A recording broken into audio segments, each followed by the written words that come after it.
and welcome back to my channel. Welcome to the first video as well of 2025. Happy New Year. I am back with another art I've consumed video. This time it is art I've consumed in December. Quick disclaimer though, it's a little bit of a smaller list this time because I spent a lot of my time in Florida in December to spend time with my family for the holidays, so I did not read as much and I did not listen to as much music and things because I was preoccupied, but that's okay. I still have quite the list for you guys today, and it's a mixed bag. It's a mixed bag for sure. I am also getting over a cold, so if I sound insane, that's why. But before we get into the list of art that I consumed, I'm going to go ahead and assume that you like my taste in art since you clicked on this video, and if you like my taste in art, then you may or may not enjoy my art. I wanted to go ahead and plug my spoken word poetry album. You guys know the drill.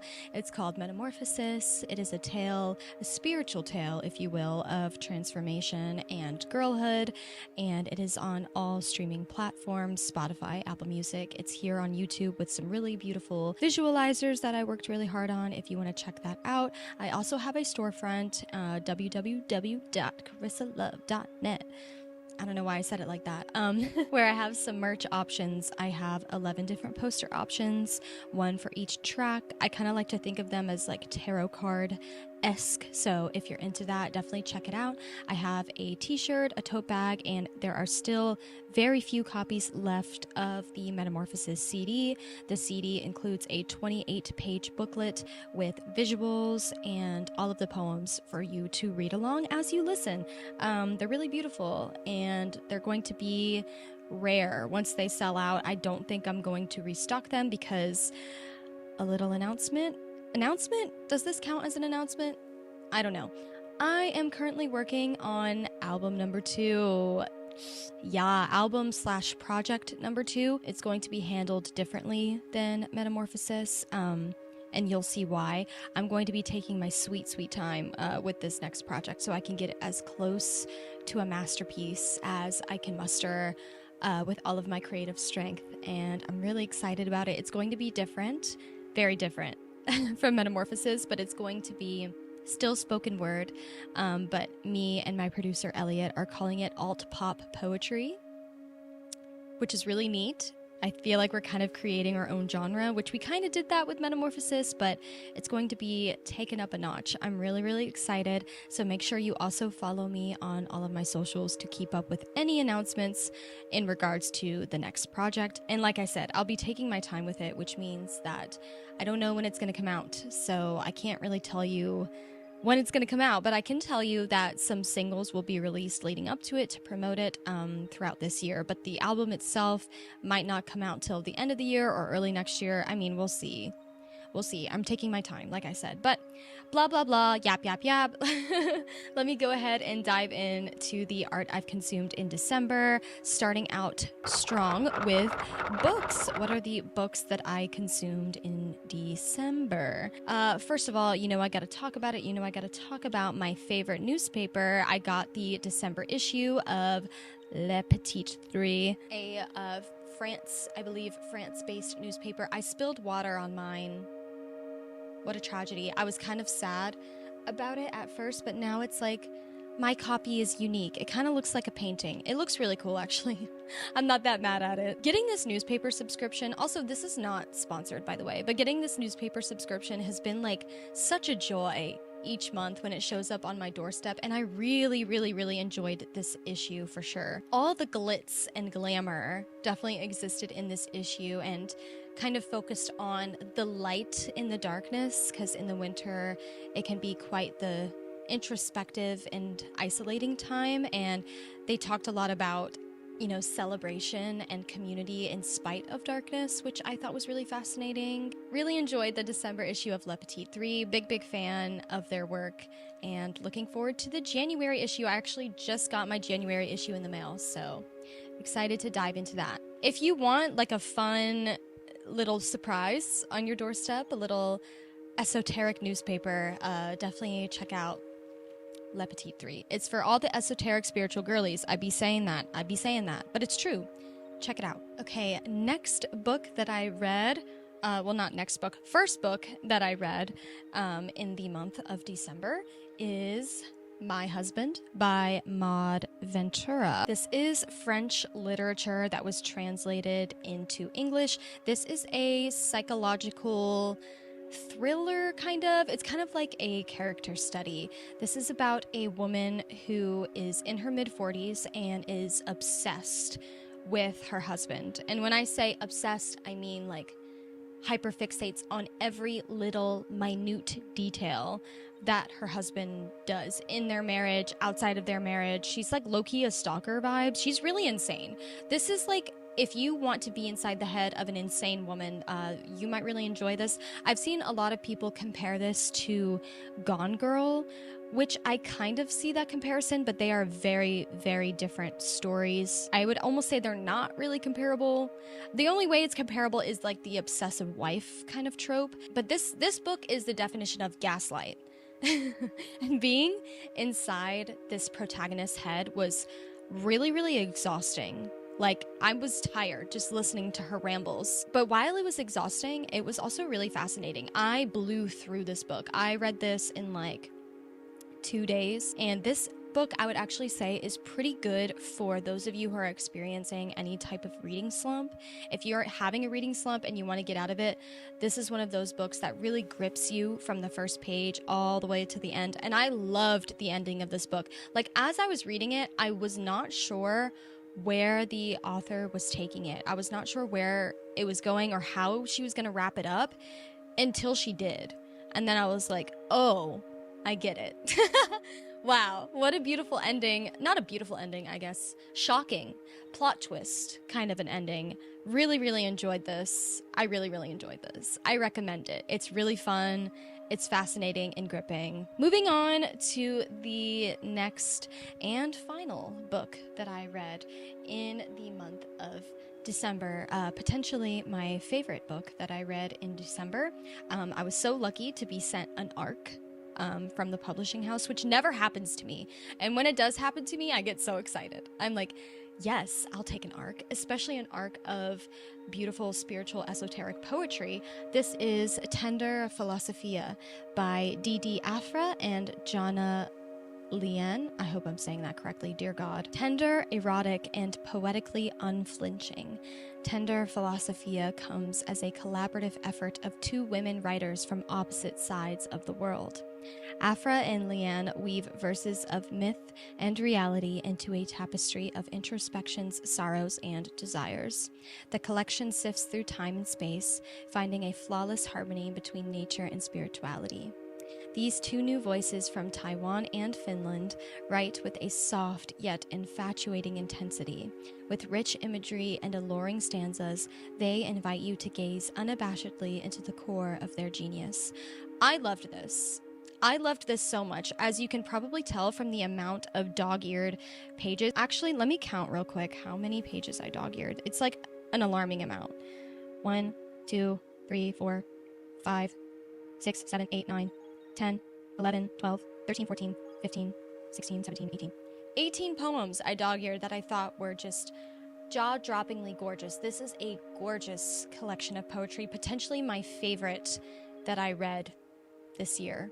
This was masterfully crafted.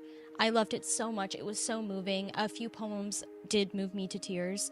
I feel like I have to read a poetry collection every month, like at least one per month, and I'm so glad that this is the one that I picked up for December. This was exactly what I needed in the month of December. December was a bit tumultuous for me, emotionally.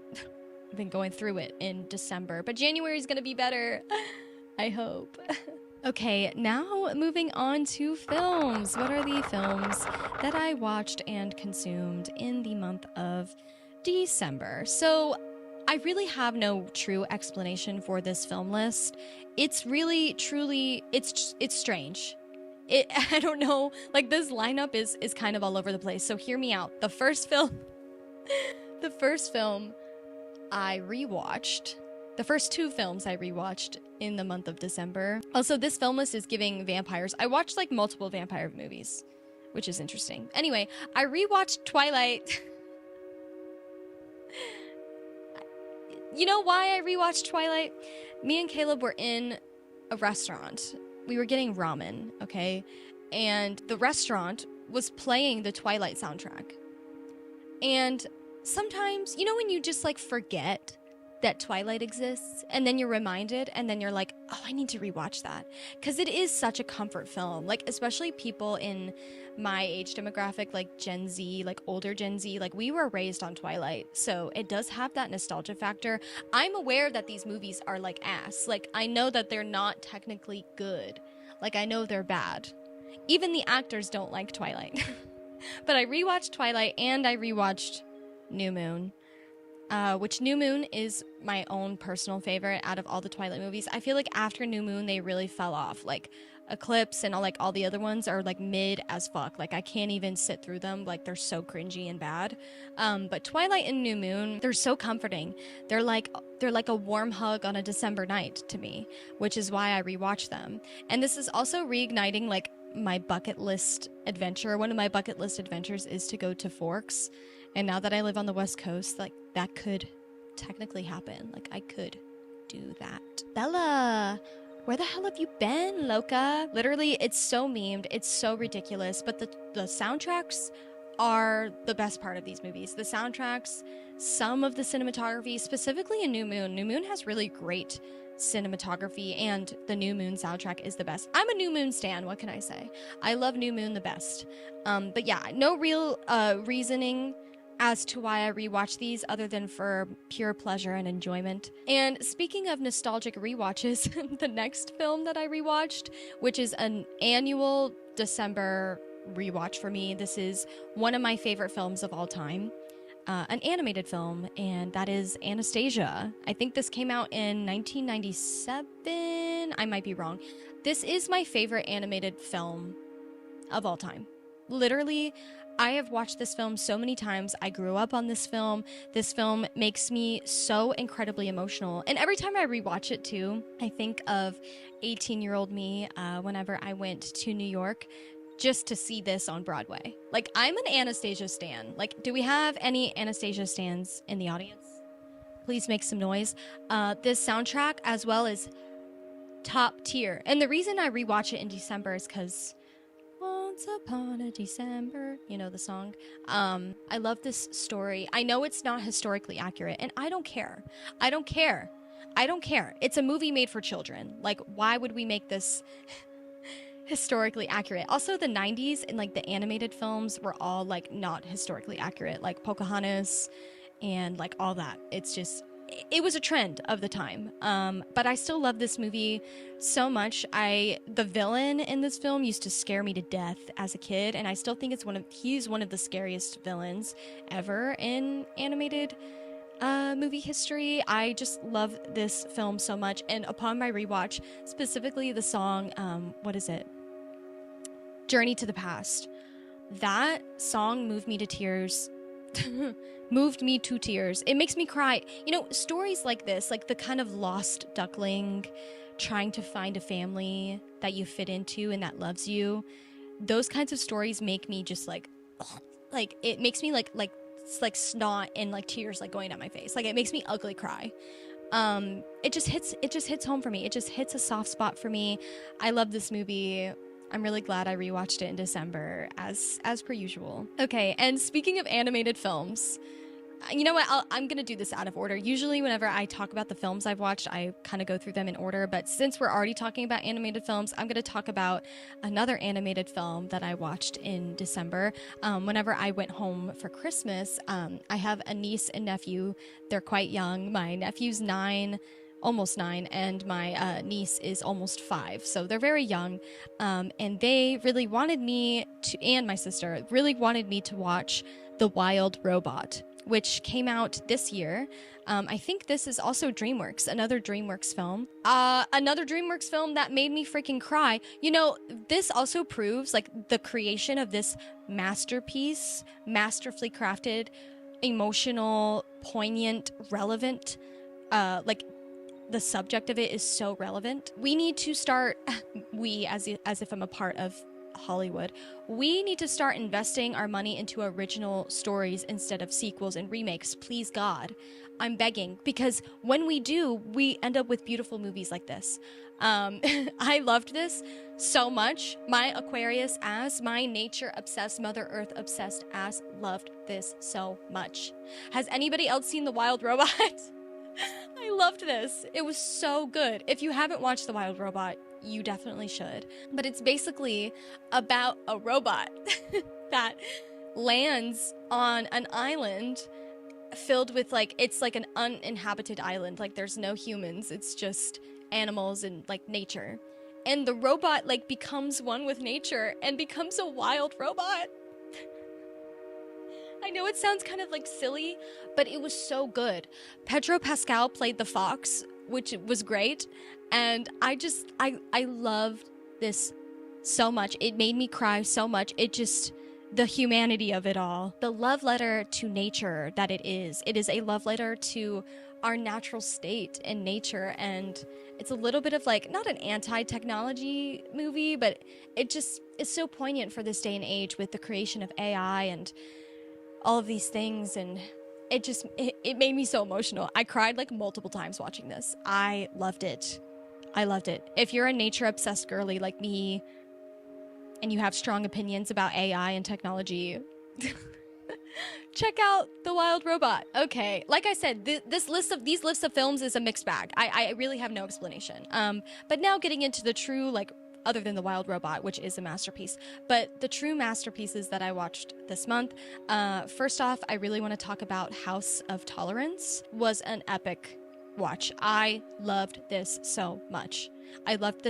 I watched this purely because Final Girl Studios wrote a glowing Letterboxd review. Also, she's a friend of mine, and I just think she has immaculate taste. Anything she recommends, like, immediately goes on my watch list, and I decided to dedicate some time to House of Tolerance. This is a French film. The whole film is in French. So yeah, you do need the English subtitles if you are not French speaking. A few notes that I wrote about House of Tolerance. By far the most layered, enthralling, heartbreaking, gorgeous, aching film I watched in December, other than The Wild Robot. I'm just kidding. Okay, anyway, this story follows the downfall of the last living brothel known in Paris in the early 1800s.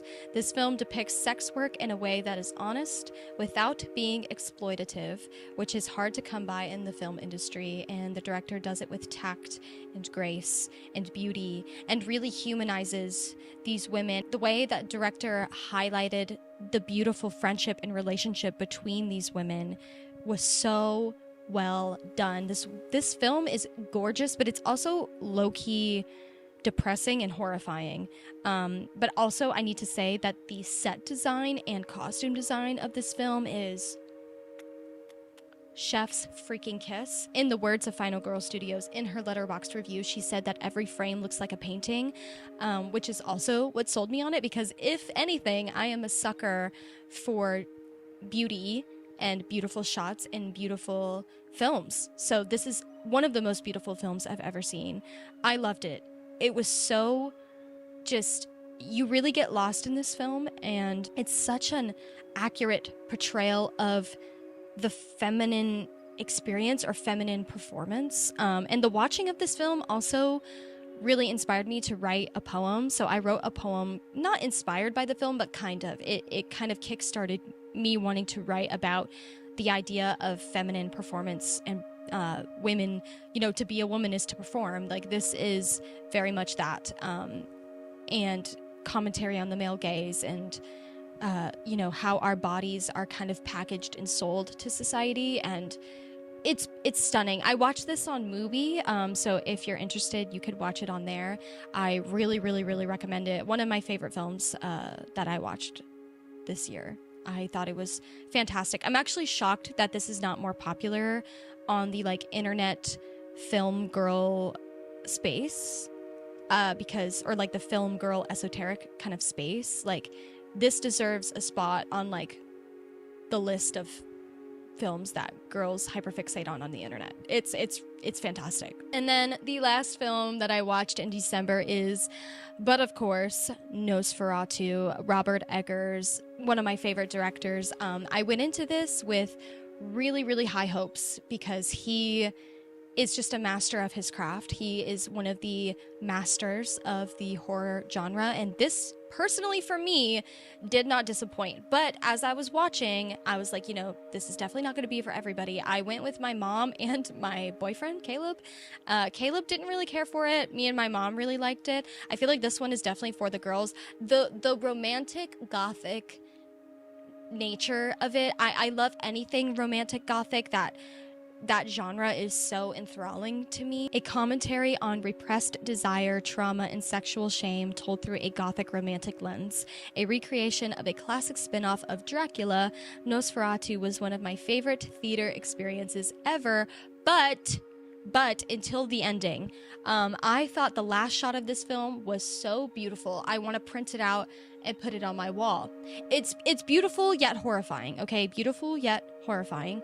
And I should have known, seeing this in the theater in my hometown, like, media literacy is truly lost on some people, but the way people were laughing at the ending, like, really pissed me off. Like, please obtain some brain cells, maybe? I don't know. Why are you laughing? It's not funny. It's art. It's beautiful. It's gorgeous. Lily Rose Depp, I thought, did a really killer job. I wasn't completely sold on her acting. Like, the first act of the movie, I was like, I don't know. And then when she really got into the body acting, her body performance was stellar. I think she did a really, really good job. She really redeemed herself for me at the end. The costume design is so, like, are you joking? Like, it's so good. It's so good. Every shot is so haunting and stunning. The use of shadows in this film is like a character in and of itself. It really pays homage to the original Nosferatu while still standing on its own. I really loved this. I think this requires a second watch. It's a lot. Like, it's not a lot in a bad way, but, like, it's a lot to kind of watch the first time. Like, I need to watch it again with a notepad so I can take some notes. I know a lot of people were complaining about the design of Nosferatu, but I thought it really worked for the fact that it's Transylvanian, and I thought it made the story even better. I really liked it. But I know a lot of people are not going to like this. Robert Eggers is really good at making films that people talk about. And I know that people are going to talk about this one for a while. I really loved it. Also, the score was so good. So freaking haunting.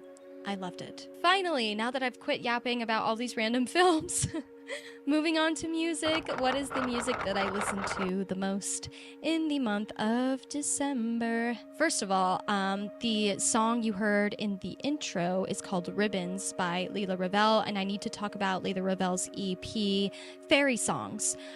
This was by far my most listened to piece of music in December for multiple reasons. One, it really tempted my anxiety. Like, this, she should have named this anxiety cure. It's so nostalgic. It's so gorgeous. It's toy piano, and it really ignites your inner child in, like, the best, most beautiful way. I need more music from Lila Ravelle. Like, Lila Ravelle, if you're watching this, like, please give me more. I need more, because I've listened to this so much. This was my go-to, specifically when I was in the shower, because my shower experiences, I light candles. I make it, you know how I am. I make it a whole thing. So I played this a lot in the shower or before bed, and it just made me feel so cozy and warm inside. Kind of the way Christmas music is supposed to, but I don't really like Christmas music. So this was like my Christmas music. It reminds me of my childhood. It feels like my mother tucking me in at night whilst my mind floats away to Neverland. I am a big fan of Sophie Woodhouse, and I listen to Dear Diary, Yours Truly edition specifically from her quite a bit. This is so, am I allowed to say this on YouTube? It's giving cunt. Like, it's giving cunt. This is for the girl bloggers. Sophie Woodhouse makes mood music. She just captures the freaking vibe. She captures the vibe in such a short amount of time.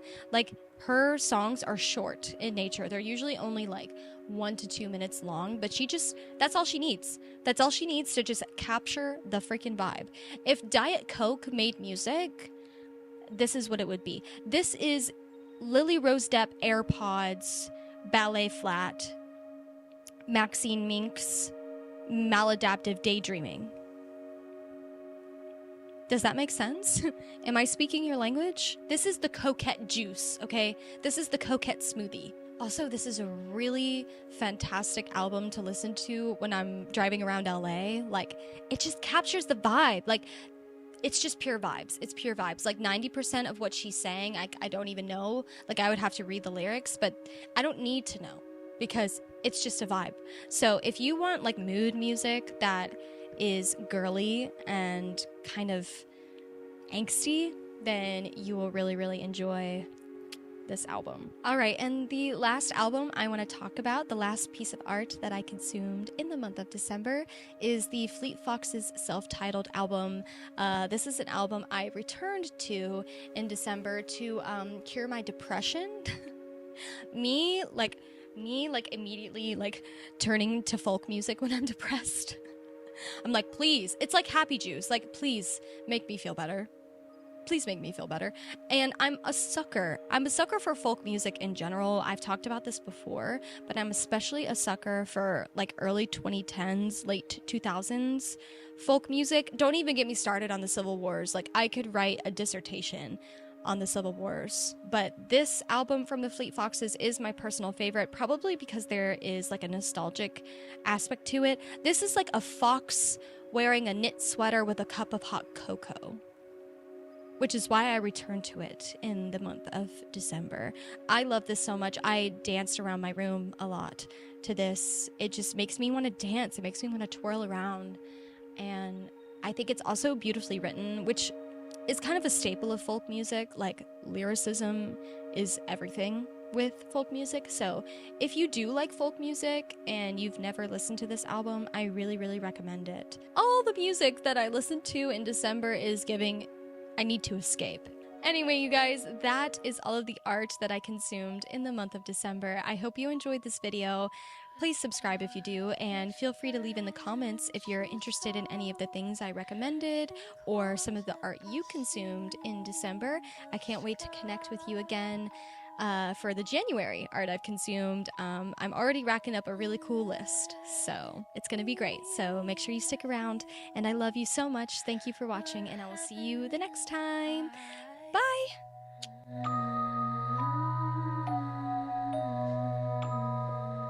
From bleak and shattered night, out falls a bright